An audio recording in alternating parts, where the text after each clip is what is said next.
Oke, Sobat Duduk Manis, kembali lagi di podcast Duduk Manis. Mari bicara diabetes. Masih bersama saya, Bapak Dadang Soeharto, founder dari Rumat, perawatan luka khusus spesialis diabetes. Nah, teman-teman perlu tahu nih, untuk pembuka, bahwa luka diabetes yang tidak ditangani dengan baik, itu pasti akan berujung amputasi, ya Pak. Kemudian bagaimana sih agar itu tidak terjadi, kemudian seperti apa yang dilakukan Rumat untuk maksudnya berkontribusi untuk menekan atau menurunkan angka amputasi itu sendiri, terkait bagaimana sistemnya, apa saja yang Rumat kerjakan, kita akan bahas di pertemuan podcast kali ini bersama Bapak Dadang Soeharto. Assalamualaikum Bapak. Waalaikumsalam. Bagaimana kabarnya hari ini Pak? Alhamdulillah. Alhamdulillah. Dengan warna baju yang khas tetap merah ya Pak, tetap warna favorit dari Bapak Dadang Soeharto. Pak, bisa diceritakan Pak untuk skala nasional luka diabetes, perawatan luka deh khususnya, perawatan luka yang ada sebelum Rumat berdiri itu seperti apa Pak? Iya. Ini perbincangan yang menarik nih. Iya. Jadi kalau sekarang kan tahun 2025 Pak De ya. Betul. Kalau 2010 nih. Berarti kita agak ke belakang tahun 2010 lah 2010. Ya, atau kisaran-kisaran gitu lah ya. Iya. Secara umum mungkin informasi yang sama-sama kita tahu bahwa memang Indonesia ini kan salah satu negara dengan populasi penduduk terbesar. Betul. Sehingga kalau ada angka penyakit juga terbesar. Oh, korelasinya seperti itu ya Pak? Iya, karena jumlahnya gede, karena begitu ada, oh iya pasti. Ya kan? Kalau gitu. jumlahnya dikit mah jadi sedikit aja gitu. Nah, problemnya itu tuh. Jadi ya banyak data menyebutkan Indonesia ini dari tahun 2010 itu nggak jauh-jauh lah ya antara peringkat ketiga, keempat gitu ya. Di dunia, gitu Pak ya. Jadi angkanya cukup besar untuk diabetesnya, gitu loh. Jadi kisaran mungkin ya antara 15 juta sampai dengan 19 juta orang gitu ya. Di Perka ini juga kurang lebih menyebutkan hal yang sama lah ya. Perjalanannya hampir di angka-angka puluhan juta lah gitu. Betul. Nah, problemnya kan memang tadi seperti Pak Ade sempat singgung sedikit, luka diabetes ini atau penderita diabetes ini kalau ada luka dan lukanya tidak tertangani, itu biasanya memang berujung pada amputasi, gitu Pak. Jadi ada masalah pada diabetes tuh, yang paling gampang orang suka bilang baal ya. Baal betul. Baal. Walaupun di samping atau neuropati, baal sama dengan neuropati, pasti orang diabetes biasanya ada gangguan terkait dengan pembuluh darah, sirkulasinya. Tapi kan orang awam nggak tahu itu kan. Betul. Nah, justru dua problem itulah yang kemudian jika pasien diabetes itu ada luka, kemudian luka yang tidak tertangani, akan berakibat pada luka yang memburuk, ya tindakan yang paling mungkin gitu ya untuk dilakukan di tahun-tahun itu ya memang amputasi. Nah, lebih kepada sistem sebenarnya sih Pak, lebih kepada sistem yang ada di mana pasien sendiri ya, kan kalau sekarang media sosial gampang diakses ya. Betul. Semua orang hampir melek pengetahuan, gampang cari gitu ya. Ada yang bilang standar TikTok Pak. Iya. Nah, sehingga satu sisi pasien juga tidak cukup pengetahuan tentang bagaimana seorang diabetes itu kalau ada luka gitu ya. Yang kedua tenaga kesehatan yang memiliki keterampilan tentang bagaimana mentreatment luka dengan luka-luka jenis luka kronis, luka diabetes gitu ya. Kemudian juga sarana penghubung yang masih terbatas, sehingga memang kalau tadi kita sebutkan hampir rata-rata bahwa kalau ada orang yang menderita luka diabetes berujung pada masalah yang tindakan pembedahan. Walaupun itu bukan berarti salah sih, maksud saya itu bisa dilakukan gitu ya. Ada kondisi-kondisi yang memang tidak bisa lagi kita hindari untuk dilakukan perawatan. Nah, gitu loh. Betul. Berarti kalau dulu itu berarti untuk petugas atau perawat yang khusus juga menangani luka kronis juga waktu itu juga belum terlalu banyak berarti. Iya, setahu saya sih fasilitas pelayanan kesehatan gitu ya yang khusus dalam menangani luka diabetes relatif mungkin belum ada gitu loh. Kalaupun ada di rumah sakit gitu, di rumah sakit pasti ya. Nah, sehingga masyarakat juga kan tidak semua penderita itu kan punya akses ya untuk ke pelayanan kesehatan di mana yang ada kan Pak. Betul. Nah kalau berarti itu di zaman itu seolah-olah memang lama, karena memang udah lama, udah 10-15 tahun yang lalu kan ya Pak. Berarti ada sistem yang menurut Bapak wah harusnya luka-luka kronis ini tidak melulu amputasi. Iya, jadi ada sistem yang Bapak rasa ada keganjilan gitu ya. Ini sebenarnya bisa dirawat. Nah itu keprihatinan atau itu muncul itu setelah apa Pak? Banyaknya tingginya angka amputasi atau seperti apa? Nah kalau hal itu terjadi kan kemudian saya baru tahu kalau ternyata disiplin ilmu tentang perawatan luka kronis itu memang bentuk pengetahuan yang harus diperdalam Pak. Jadi sebenarnya penanganan luka diabetes itu gitu ya dengan derajat yang berbeda, tentunya pendekatannya juga tidak harus amputasi semua. Betul. Gitu loh. Justru ada dari pendidikan pengetahuan sendiri sebagai seorang tenaga kesehatan ya khususnya perawat itu ternyata bisa gitu loh, bisa memiliki keterampilan yang spesifik gitu ya, dan kemudian keterampilan itu bisa menjadi solusi untuk mereka yang mengalami luka diabetes gitu Pak.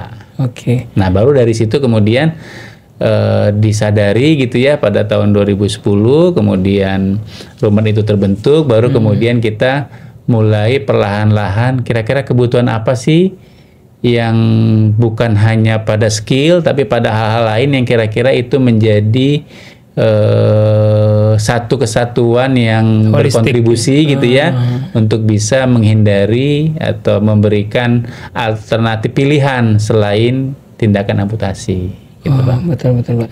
Berarti pada saat itu bisa dikatakan untuk penanganan luka-luka kronis itu sendiri itu belum menyeluruh atau holistik dan belum terkoordinasi dengan baik gitu ya Pak maksudnya. Jadi ada maksudnya ada sistem di mana emang wah ya udah berarti kalau luka kronis ya amputasi gitu ya Pak ya. Belum sampai yang holistik yang sampai merawat dan berusaha dengan sepenuh hati untuk bahwa ini bisa disembuhkan dengan kesabaran ya kan, dengan dukungan keluarga, dengan dukungan orang-orang terdekat dari si penderita luka itu sendiri.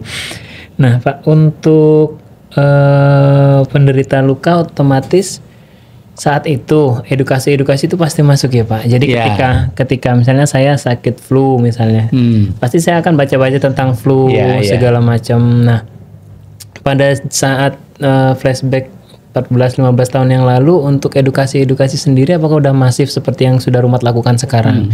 Kalau kita tahu Rumat sekarang itu sudah banyak sekali platformnya, banyak sekali memberikan edukasi bagaimana menjaga gula darah dan bagaimana pula ketika luka itu sudah terjadi seperti itu. Nah 14 atau 15 tahun yang lalu itu seperti apa? Ya memang untuk edukasi ya. Memang Rumat itu kan berproses bertumbuh dan berkembang Pak Ade. Jadi di awal-awal memang kita sudah menyadari bahwa salah satu bekalan pada pasien adalah mengedukasi ya, memberikan pendidikan kesehatan terkait dengan proses lukanya itu seperti apa, makanan-makanan nanti yang harus boleh dan tidak boleh gitu ya. Kemudian terkait dengan gula darah gitu ya, terkait dengan aktivitas gitu. Nah, walaupun memang mungkin secara rapi itu belum ada gitu, belum terjadi. Tapi kita sudah menyadari bahwa edukasi itu menjadi bagian yang harus beriringan didapatkan oleh pasien pada waktu dia melakukan perawatan. Nah waktu itu kan salah satu salah satu kendala yang kita lihat itu waktu itu kan unit rumah belum banyak tuh Pak Ade, gitu ya. Di tahun-tahun itu ya kita 5 tahun pertama itu baru ada di beberapa tempat.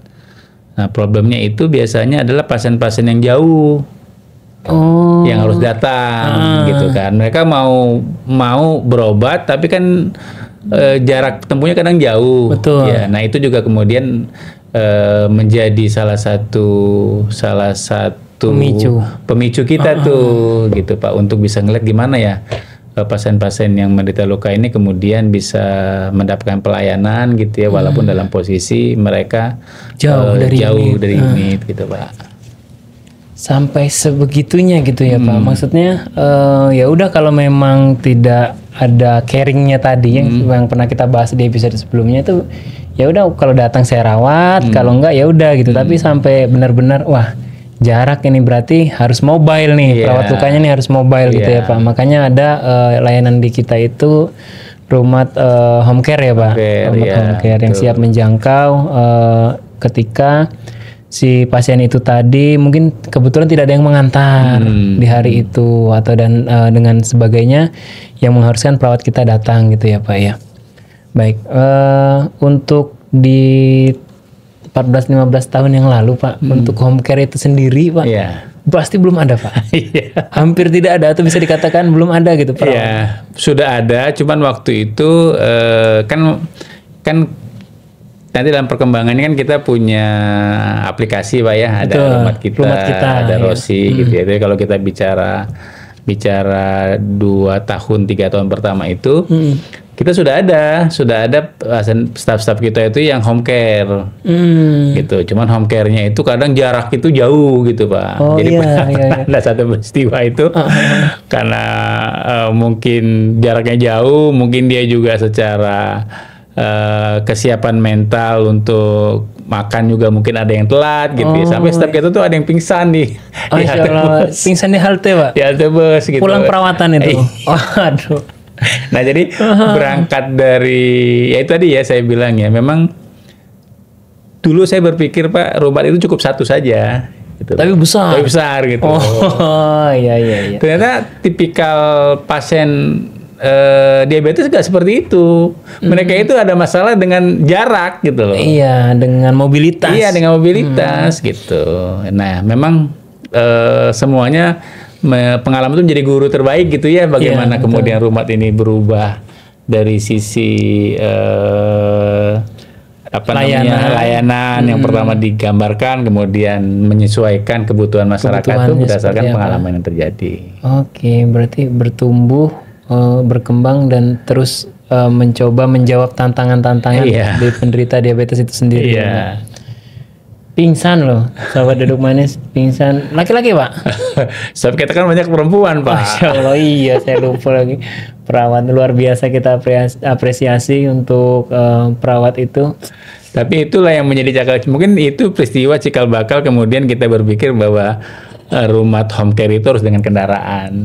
Jadi dia mungkin berjasa membukakan mata bahwa pionernya metode. Kalau tidak ada peristiwa itu, wah, dia pikir ya sudahlah home care jalan aja gitu ya. Soalnya ownernya sebagai rumah ini pernah home care ke Cirebon naik kereta. Jadi staf-staf yang lainnya itu wah pada dengan jauh masa saya ke sini. Ternyata capek kan. Maksudnya butuh stamina yang lebih, akhirnya dibentuklah rumah home care yang siap melayani para penderita diabetes untuk dirawat di rumah.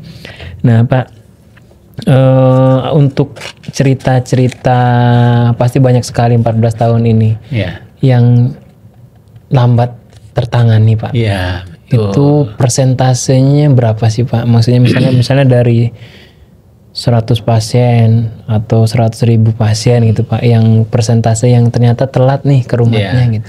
Nah memang problemnya itu kan dua Pak Ade.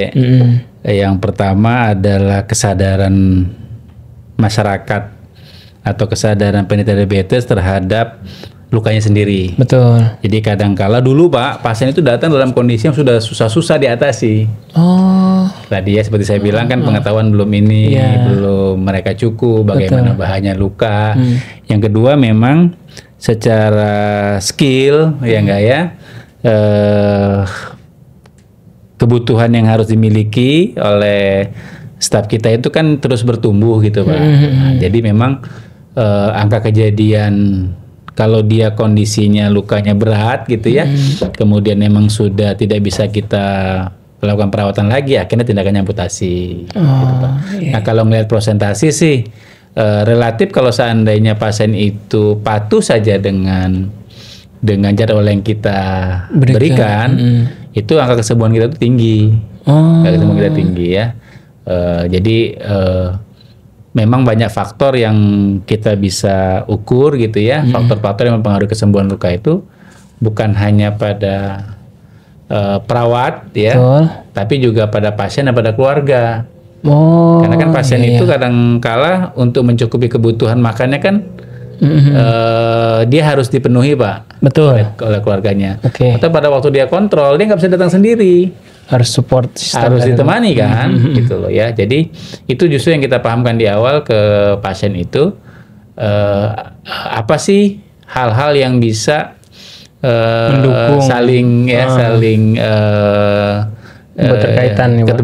berkaitan untuk bisa luka ini kemudian sembuh. Ada faktor rangkaian perawatnya terkait dengan bagaimana kompetensi dia dengan luka, tapi juga terkait dengan gula darah, terkait dengan faktor penyakit yang sudah dibawa, gitu kan ya, terkait dengan latar belakang kedatangan dia itu luka dengan kondisi yang sudah seperti apa. Gitu. Itu menjadi hal-hal yang kita perlu edukasi. Berarti tapi relatif kalau kemudian pasien dan keluarga bisa bekerja sama gitu ya, itu selagi penyulit utamanya tentang gangguan vaskuler mungkin ya salah satu yang paling utama penyulit gitu ya. Nah itu bisa tertangani, insya Allah sih bisa kita tangani. Nah alhamdulillah kalau tadi kita bicara di awal-awal, kemudian ada tenaga kesehatan terutama dokter-dokter bedah vaskuler, dokter BPKV ya, kemudian sekarang ini sudah menjadi mitra kita untuk melakukan perawatan secara bersama. Jadi ada kondisi-kondisi dia harus dikonsulkan, kemudian habis itu perawatan dengan kita. Gitu. Luar biasa sekali. Udah benar-benar sudah. Kayaknya sih ini memang kalau sobat diabetes tagline kita itu emang benar-benar bukan sekedar luka sih Pak ya. Tapi benar-benar merawat luka dengan sepenuh hati, dalam artian emang sampai ke ranah di mana profesional antar disiplin ilmu juga sudah berbicara bagaimana si luka ini tadi itu faktor-faktor kesembuhannya termasuk keluarga, semangat dari si pasiennya itu sendiri. Jadi benar-benar satu kompleksitas yang benar-benar luar biasa gitu ya Pak untuk mendukung kesembuhan ini tadi, dan itu hanya dilakukan di rumah. Luar biasa. Kita akan kembali sesaat lagi.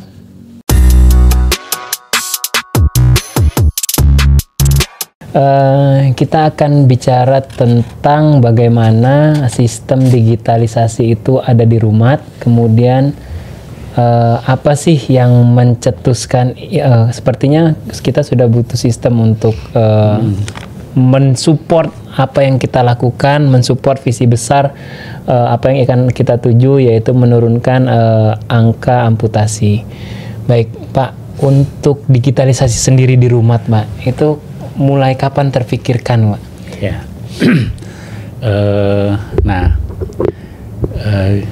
lagi-lagi nih kita ungkap ada spill sedikit, sebenarnya ada peran.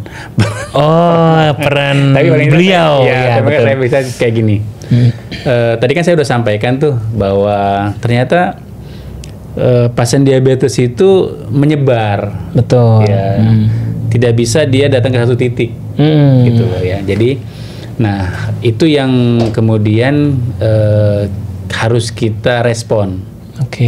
Nah, konsekuensinya adalah pada waktu kita punya pelayanan yang tersebar, yang menjadi konsekuensi adalah bagaimana memudahkan, ya enggak ya, dokumentasi yang kita miliki itu untuk bisa mudah kita akses, gitu kan. Atau juga yang sebenarnya paling penting adalah gimana pasien teknologi itu memudahkan buat pasien sebenarnya gitu. Betul, Pak. Nah, tadi Pak Ade sudah singgung, kita sudah ya 10 tahun yang lalu ya 11 tahun yang lalu itu sudah mikirin digitalisasi di dunia kesehatan. Nah, gitu ya. Jadi kita lebih awal tuh sebenarnya. Betul. Kebetulan alhamdulillah salah satu founder dari Rumat itu adalah orang yang concern dengan digitalisasi. Jadi itulah yang kemudian terbangun sampai dengan sekarang gitu Pak. Kita punya namanya ERP internal. Namanya ROSI Pak. Betul. ROSI, Rumat Online System. Di ROSI itu terdokumentasi semua proses perusahaan ini berjalan. Semuanya. Jadi, semuanya di situ. Keuangan, kemudian catatan-catatan perawat mungkin, perkembangan pasien. Kemudian logistik segala macam ya. Ada di situ. Nah, itu yang memang dari awal alhamdulillah memang dengan munculnya mengadopnya teknologi dalam bentuk pelayanan kita, akhirnya kita memungkinkan untuk membangun unit kita tersebar. Termasuk pasien, kalau dulu pasien itu berpindah tempat dia perlu membawa catatan atau perlu bercerita. Nah, sekarang kan nggak perlu lagi dengan adanya sistem digitalisasi tadi. Jadi pasien cukup menyebutkan medical recordnya, mereka punya kartu pasien. Kemudian kita bisa kalau dia berpindah dari satu unit, kemudian mungkin berkunjung ke anaknya, ke suatu kota gitu ya, atau berpindah, kita bisa memanggil kembali data itu dengan cepat gitu Pak. Jadi yang misalnya saya ke Jakarta, kemudian saya harus ke Bandung misalnya Pak, misalnya ke Kiara Condong lah misalnya, udah waktunya perawatan nih gitu kan. Nah kesananya ya memang baru pasien di Kiara Condong, cuman riwayat rekam medis segala macam apa aja treatment yang udah dilakukan itu dengan sistem itu tadi bisa dipanggil, bisa dimunculkan di Kiara Condong, dan itu akan menjadi intervensi lanjutan gitu ya Pak, tidak dari nol lagi gitu ya. Berarti untuk sistem itu sendiri selain memudahkan juga pastinya akan mengedukasi ya Pak. Betul. Jadi nanti dalam perkembangannya jadi yang pertama kemanfaatan itu adalah selain kita bisa ke pasien, ke keluarga gitu ya, juga ke sejawat tenaga kesehatan yang lain Pak De, kalau kita membutuhkan konsultasi. Seperti itu. Gitu ya. Karena kan dengan media itu kita bisa membuat resume dan gambar-gambar yang perjalanan perawatan kita bisa diakses gitu loh, karena tinggal nanti diberikan akses untuk bisa masuk. Betul. Nah dari situ kemudian kita merasa harus ada kebutuhan lain nih, kan pasien seperti tadi disampaikan kita pelayanan kita ada yang datang ke unit, ada yang ke rumah Betul. gitu Pak De. Akhirnya kita dalam perjalanannya kemudian kita membuat satu sistem baru lagi, aplikasi gitu ya, yang dia memfasilitasi kebutuhan pasien untuk mendapatkan perawatan jika mereka tidak bisa datang ke unit. Bisa pesan by aplikasi berarti Pak. Iya. Di Rumat kita tadi itu Pak. Pakai Rumat kita. Rumat kita ya Pak. Nah, untuk saya misalnya sebagai keluarga pasien, saya ingin lihat catatan perkembangan misalnya saudara saya yang sedang sakit, itu bisa Pak? Bisa. Jadi tadi kan saya sampaikan Rumat kita itu memang sekarang Rumat kita itu menjadi pendamping Pak. Jadi kita pahamkan ke pasien bahwa pasien diharapkan semua memiliki aplikasi Rumat kita, karena aplikasi Rumat kita ini akan mendampingi pasien selama proses perawatan di Rumat. Karena dari pengalaman kita ada problem-problem yang pasien temui di rumah. Kadang kan dia walaupun kita punya fasilitas customer service gitu kan ya, tapi kan di jam-jam tertentu dia tidak bisa diakses tuh. Tapi dengan aplikasi Rumat kita itu di dalamnya itu ada salah satunya adalah buku panduan diabetes, ada tips-tips apa yang terjadi setelah perawatan, bagaimana tindakannya. Jadi terus bisa memonitor gula darah, GDS, bisa disimpan di situ gitu, sehingga hasil pemeriksaan sebelumnya. Ya, gitu. nah jadi termasuk nanti di dalamnya kita bisa kita sedang kembangkan itu untuk bisa kebutuhan-kebutuhan pasien terkait dengan suplemen, terkait dengan obat-obatan bisa dipenuhi dari aplikasi yang mereka sudah download tadi, Rumat Kita tadi Pak Ade. Jadi Rumat Kita itu menjadi teman mereka selama proses perawatan gitu ya, sehingga mereka bisa diharapkan kesembuhan mereka bisa kita capai secepat mungkin. Baik. Tantangannya Pak adalah ketika penderita diabetesnya sudah berusia mungkin ya, berumur, itu pasti kita akan libatkan keluarga ya Pak, dalam hal itu ya. Nanti harapannya keluarga itu menjadi edukator untuk menyampaikan bahwasanya setelah perawatan itu kondisinya akan seperti ini, jika kondisinya seperti ini, hal yang dilakukan adalah seperti ini gitu ya Pak, termasuk nutrisinya. Nah, 14 tahun yang lalu itu pasti belum ada itu ya Pak? Iya. Belum ada. Nah, yang founder satu lagi tadi ini yang masih kita rahasiakan ini yang sepertinya sudah terkonsep di beliau. Mungkin ini nanti bisa kita kupas lebih lanjut ketika kita menghadirkan beliau. Nah, yang saya ingin tanyakan selanjutnya Pak, ketika sudah diluncurkan aplikasi ini, bagaimana progres dari si pasiennya itu sendiri, maksudnya ketertarikan gitu Pak, seperti apa Pak? Oke. Tadi saya mungkin ada sebagian yang belum saya jawab dari Pak Ade. Jadi kan salah satu aplikasi ini kita bangun itu, dulu setiap pasien itu kadang ngambil foto sendiri Pak Ade, gitu. Nah, padahal kalau sebenarnya kita di Rosi sudah ada tuh, ya dulu mereka sudah, jadi mereka bisa nanti dengan dulu masuknya ke Rosi, sekarang ke Rumat Kita. Jadi nomor MR itu menjadi password yang mereka bisa masuk. Jadi kan kadang-kala yang sakit ini anaknya kan berada di kota yang berbeda. Oh iya, betul. Nah, mereka butuh tadi yang Pak Ade tanyakan ya tentang perkembangan lukanya. Nah, pasien itu dengan nomor MR yang dimiliki oleh pasien yang kontrol ke kita bisa diberikan ke keluarga untuk bisa melihat perkembangan dari minggu pertama, minggu kedua, atau perkembangan yang terakhir, yang terkini sekarang seperti apa. Jadi kemanfaatannya salah satunya juga menjembatani kebutuhan keluarga yang tidak dekat hadir dengan bapaknya gitu ya, tapi mereka ingin tahu perkembangannya gitu banyak. Itu yang menurut saya salah satu kemanfaatan yang pasien bisa rasakan. Nah, seperti Pak Ade tadi tanyakan, memang lagi-lagi Pak, kita perlu mengedukasi baik kepada pasien. Sekarang kita itu di rumah juga ada divisi community development. Itu lebih kepada hal-hal yang preventif.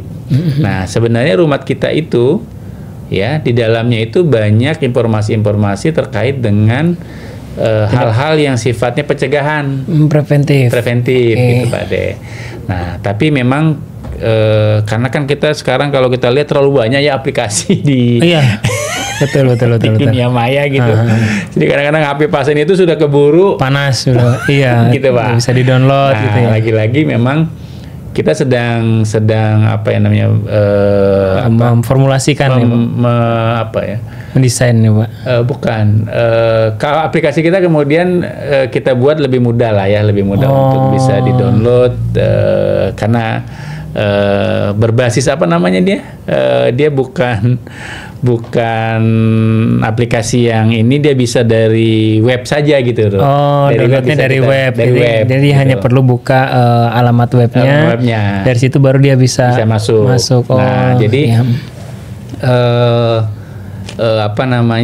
sekarang kita sedang menggiatkan gitu ya, baik perawat, kemudian staf yang ada di community development, staf di business development gitu ya. Kemudian juga kita libatkan, kan kita di Rumat itu seringkali didatangi oleh mahasiswa Pak Ade.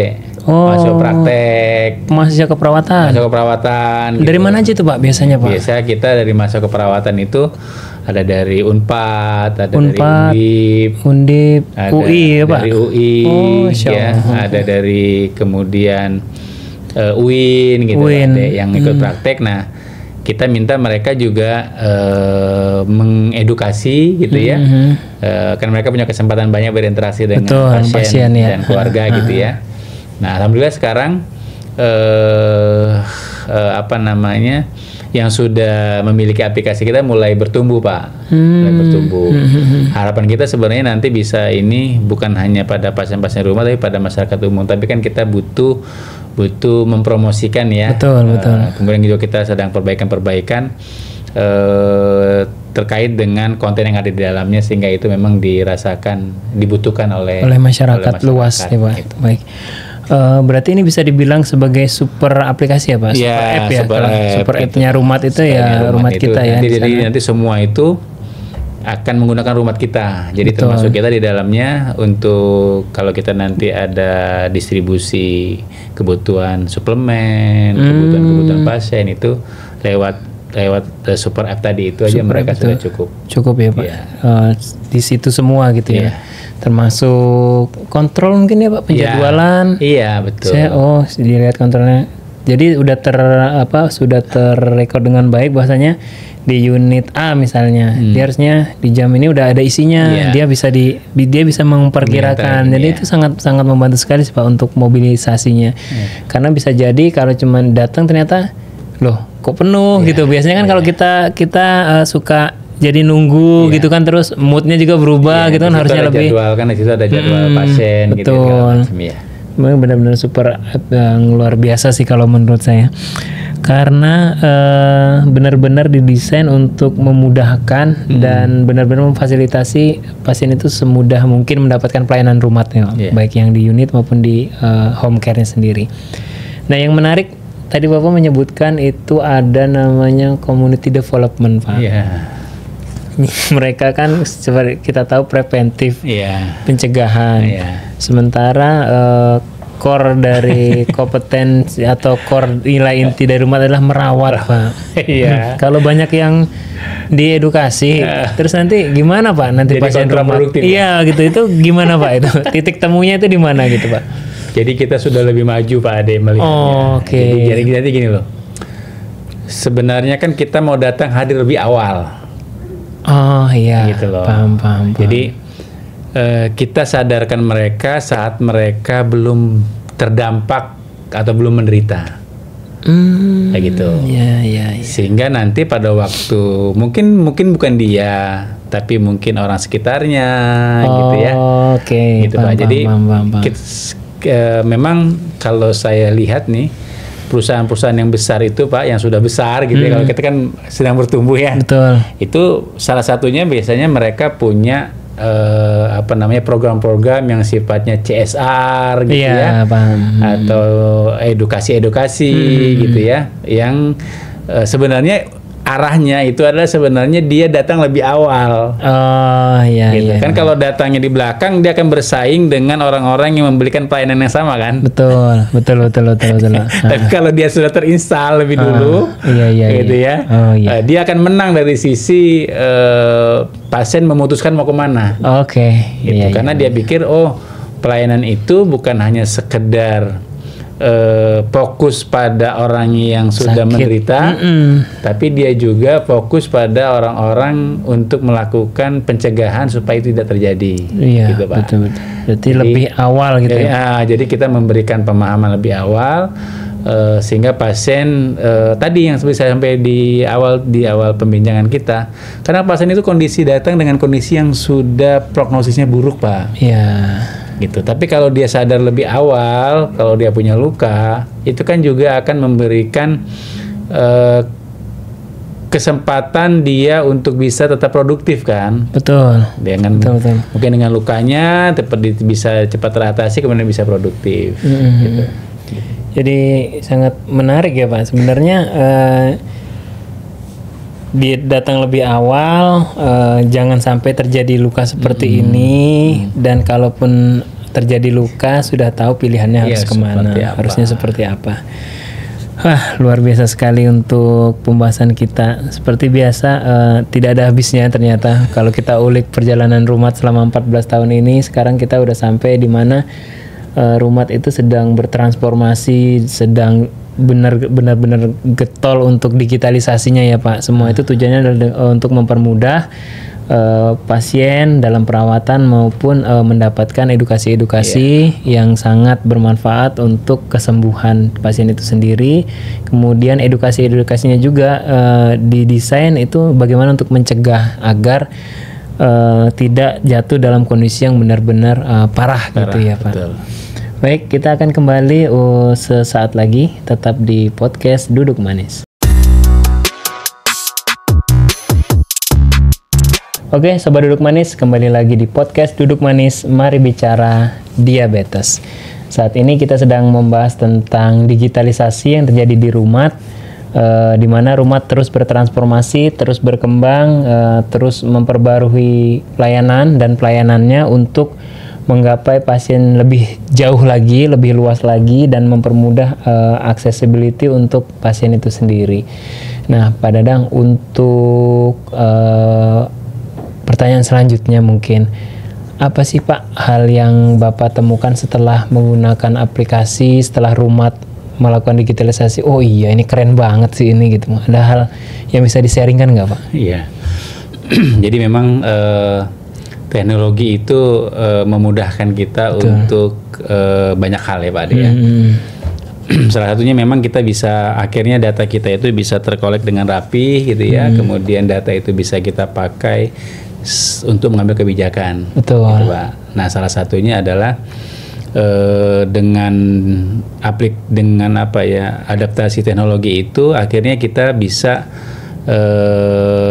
menemukan cara-cara yang tepat untuk setiap jenis luka gitu Pak Ade. Kemudian akhirnya kita bisa memberikan pelayanan yang sesuai dengan yang dibutuhkan pasien. Nah, dampaknya adalah kesini kita sudah mulai kita sebut dengan adanya rata-rata kesembuhan healing rate ya. Jadi nilai kesembuhannya kemudian terjadi peningkatan gitu ya,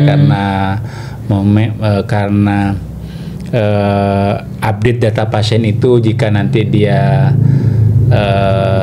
harus jadwal kontrol, dia betul. Tahu gitu kan ya. Kemudian kalau dia berpindah ke unit seperti yang apa? lain, kita bisa dengan mudah akses gitu ya. Nah, kemudian juga dengan mudahnya teknologi itu juga membuat angka pasien tidak melakukan pelayanan kembali itu menjadi lebih sedikit. Gitu Pak. Kalau kita disebut dengan angka drop out lah ya.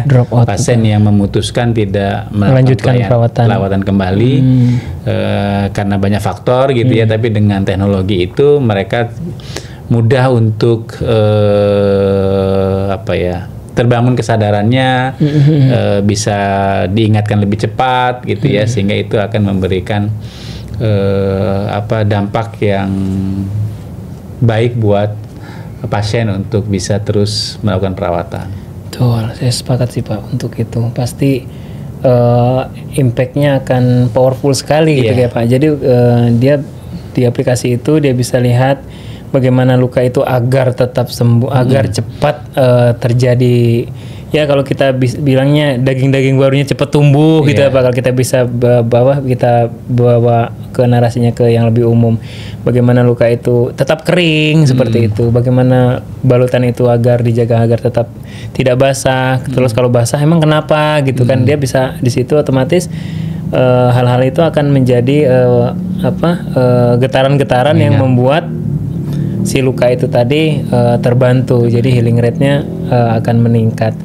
Nah, ada cerita nggak Pak di awal saat aplikasi ini diluncurkan gitu, dari keluarga pasien kah atau dari pasien yang merasa benar-benar oh ini memang benar-benar yang kami butuhkan gitu. Mungkin ada cerita dari staf Bapak yang sampai ke Bapak gitu mungkin. Iya, memang tadi seperti saya sampaikan karena karakter pasien-pasien kita itu biasanya usianya sudah sepuh dan rata-rata kan usia segitu kan anak-anak itu sudah terpisah ya, maksudnya pisah rumah gitu. Iya betul. Nah jadi banyak cerita tentang bahwa keluarga pasien ya tetap bisa memantau kondisi orang tua yang sedang sakit gitu ya dengan kemudahan aplikasi ini Pak Ade. Betul.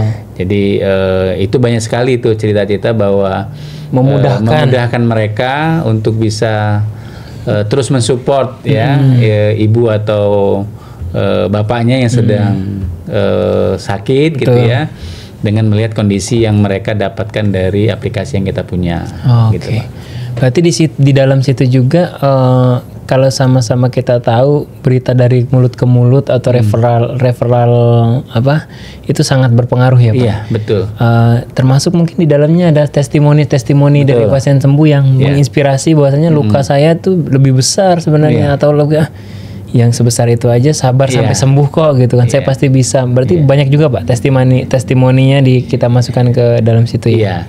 Tadi seperti saya bilang itu menjadi super app gitu ya yang bisa menyatukan semua informasi gitu. Betul sekali di kita itu banyak testimoni-testimoni yang pasien mau sampaikan gitu ya karena dia tahu memang sepertinya sama-sama penderita diabetes itu harus saling support. Gitu Pak. Iya. Saling memberikan informasi sehingga kan karena perawatan luka diabetes itu butuh waktu, ada yang mungkin 1,5 bulan, ada yang 2 bulan. Itu kan kalau nggak ada support system dari mereka yang sama-sama menderita kan rasanya agak berat ya. Iya betul. Berat gitu loh. Nah dengan adanya informasi yang seperti itu mereka kemudian bisa mengambil cerita-cerita yang bisa menggugah dia untuk tetap bertahan tetap semangat untuk tetap bisa kok ini sembuh gitu ya Pak. Yang berarti testimoni yang sangat menginspiratif untuk penderita diabetes yang lain. Baik Pak, selanjutnya kita akan coba untuk ke skala yang lebih besar. Apakah Rumat dengan perkembangannya sekarang kita masih terus tumbuh berkembang memungkinkan untuk menjadi pioner atau underline besar atau contoh besar the great untuk perawatan luka diabetes di Indonesia nggak Pak? Iya, nah harapan kita sih sebenarnya kan memang masyarakat kita itu luas dan pelayanan kita kan masih ada di kabupaten atau kota Pak, gitu loh ya. Nah kita berharap sebenarnya nanti kedepannya kita bisa mengembangkan telenursing gitu Pak. Jadi Rumat kita ini sebenarnya salah satunya nanti bisa menjadi harapan kita ya pelayanan rumah itu bisa sampai ke pelosok negeri gitu ya, yang bisa menjangkau semua lapisan gitu Pak. Harapannya kemudian itu bisa kita mengambil bagian lah ya mengatasi solusi masalah yang ada di masyarakat kita. Jadi capaian besarnya kita berharap nanti pelayanan Rumat kemudian bisa terakses lebih banyak di pelosok negeri gitu ya. Yang kita tahu tadi disampaikan di awal kalau penderita diabetes kita dengan jumlah penduduk yang besar, penderitanya banyak banget gitu ya. Betul. Sementara mungkin yang sudah ke Rumat mungkin belum ada 1% dari total seluruh penderita diabetes yang kena luka ya. Gitu artinya masih banyak sekali gitu. Jadinya bukan hanya Rumat, mungkin teman-teman yang lain gitu ya yang memiliki pelayanan sejenis. Saya yakin kita harus saling memberikan kontribusi yang positif lah ya kepada bangsa dan negara masyarakat sesuai dengan kemampuan bidang keahlian yang kita miliki masing-masing gitu Pak Ade. Jadi kita berharap memang dan kita memang sudah salah satunya kalau tadi Pak Ade bilang jadi percontohan gitu ya. Tadi saya disampaikan sedikit juga bahwa kita kan unit layanan kita itu dipakai praktek magang mahasiswa-mahasiswa. Gitu kan. Artinya nggak mungkin kan pihak universitas atau kampus memagangkan mahasiswanya di tempat yang secara standar gitu ya. Secara kredibilitas belum dimiliki kan. Nggak mungkin mereka lakukan. Jadi alhamdulillah perlahan-lahan ini bisa menjadi sesuatu yang bisa dipergunakan gitu Pak Ade, model-model yang kita kerjakan terkait dengan bagaimana pengelolaan praktik mandiri itu dilakukan. Insya Allah. Oke. Baik, Sobat Duduk Manis, kita sudah sampai di akhir pembahasan, di mana memang Rumat ini terus bertumbuh, terus berkembang, dan terus berinovasi. Perubahan-perubahannya banyak sekali, dari yang tadinya bagaimana pasien itu hanya datang ke unit untuk dilakukan perawatan luka, kemudian kita fasilitasi untuk perawatnya yang datang ke rumah. Kemudian kalau misalnya jadwalnya agak susah, kita ada aplikasinya, bisa booking lewat aplikasi seperti itu ya Pak. Kemudian bagaimana luka itu perkembangannya, cara mengetahuinya, kemudian bagaimana edukasi, bagaimana testimoni yang menginspiratif untuk para penderita luka diabetes ini terus semangat untuk sembuh, semangat sabar sampai sembuh, kalau kami bilangnya seperti itu bisa didapatkan di aplikasi Rumat kita ya Pak. Baik, kemudian untuk pendengar dan Sobat Duduk Manis semua, jangan kemana-mana. Kalau memang ada keluarga, ada saudara atau teman yang menderita luka diabetes, sudah pasti pilihannya adalah ke Rumat. Sudah kita bahas, semua sudah ada, kita sudah lengkap, dan insya Allah faktor kesembuhan memang dari Allah, kita akan rawat dengan sepenuh hati. Itu saja untuk podcast pertemuan kali ini. Kita ketemu lagi di podcast selanjutnya. Jangan lupa follow sosial media kita di @Instagram Rumat Indonesia, @Facebook Rumat Indonesia, @YouTube Rumat Indonesia, dan @TikTok Rumat Indonesia. Saya Ade pamit undur diri. Bapak Dadang, terima kasih atas waktunya. Kita bertemu lagi di kesempatan berikutnya. Oke, sampai bertemu di podcast Duduk Manis selanjutnya. Mari bicara diabetes. Wassalamualaikum warahmatullahi wabarakatuh. Waalaikumsalam warahmatullahi wabarakatuh.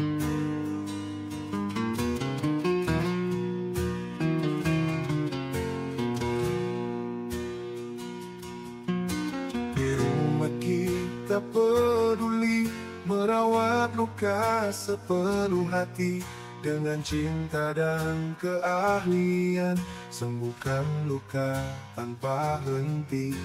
Percayakan pada kami, dalam kasih yang abadi. Rumat setia menemani, hidup sehat jadi berarti. Rumat, tempat merawat luka diabetes dengan cinta. Dengan hati dan perhatian, kita sembuhkan bersama. Rumat selalu ada untuk kesehatan yang utama. Merawat luka dengan sepenuh hati, hidup penuh bahagia.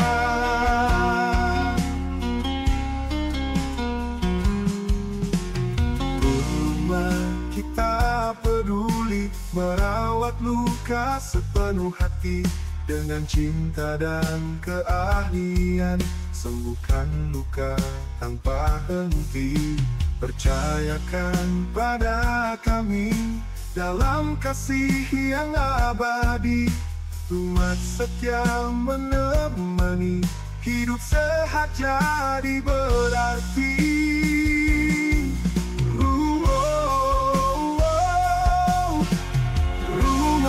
Tempat merawat luka diabetes dengan cinta. Dengan hati dan perhatian, kita sembuhkan bersama. Rumat selalu ada untuk kesehatan yang utama. Merawat luka dengan sepenuh hati, hidup penuh bahagia.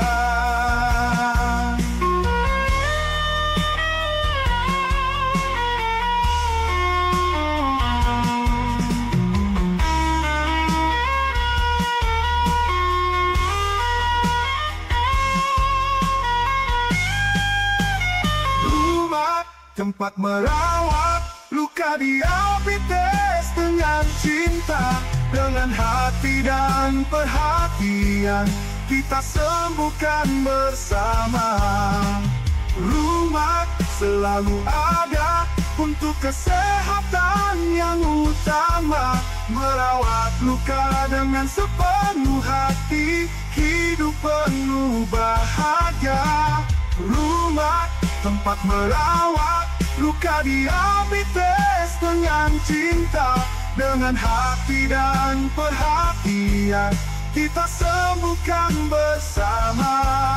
Rumah selalu ada untuk kesehatan yang utama. Merawat luka dengan sepenuh hati. Rumah kita peduli merawat luka sepenuh hati. Dengan cinta dan keahlian sembuhkan luka tanpa henti.